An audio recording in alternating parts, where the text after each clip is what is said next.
Jail Road येथील पारा avenue सोसायटीत लिफ्टची वायर तुटून ती थेट तळमजल्यावर कोसळली। या घटनेत 3 महिला आणि 4 वर्षांच्या बालकासह 4 जण गंभीर जखमी झाले आहेत। एका बाळंतिणीच्या बारशाच्या कार्यक्रमात हा दुर्दैवी प्रकार घडला। रहिवाशांच्या म्हणण्यानुसार लिफ्टमध्ये 2 महिन्यांपासून बिघाड होता।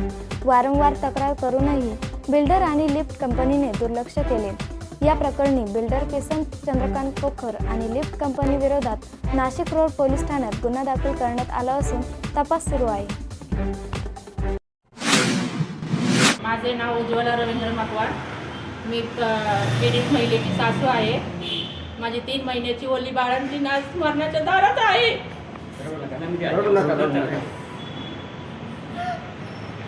केवळ बिल्डरच्या निष्काळजीपणामुळे हा सगळा घोळ झालेला आहे। त्याने अजिबात लिफ्ट चांगली दिली नाही। तर सतत त्या लिफ्टचे प्रॉब्लेम यायचे, सतत मध्येच बंद पडायची। लहान पोरं येतात जातात सेपरेट, त्यांचा किती वेळेस जीव धोक्यात आलेला आहे या लिफ्टमध्ये। आणि काल शेवटची घटना म्हणजे 3ऱ्या मजल्यावरून माझी वल्ली बाळंतीण 3 महिन्याची 3 लेकरं घेऊन दान दिवशी ती लिफ्ट खाली आली। आज जर तिच्या जीवाला काही बरं वाईट झालं असतं मी काय केलं असतं? लिफ्टची वेळोवेळी सर्व्हिसिंग होत होती का? सर्व्हिसिंग अजिबात नाही। त्याला फोन केला का कोणतरी ते दाढीवाले शेंबडे यायचे 2 आणि काहीतरी कुटकुट करून निघून जायचे। झाली लिफ्ट चालू। लिफ्ट वेळोवेळी बंद पडत होती तुमची? तुम्ही वेळोवेळी बिल्डरला कंप्लेंट केली होती का या संदर्भात?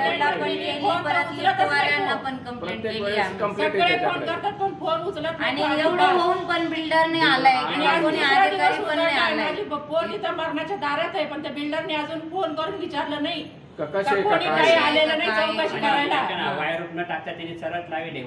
वायर रोप नाहीये त्या याला आणि 4 वर्ष पण बघा तुम्ही क्रॅक गेले।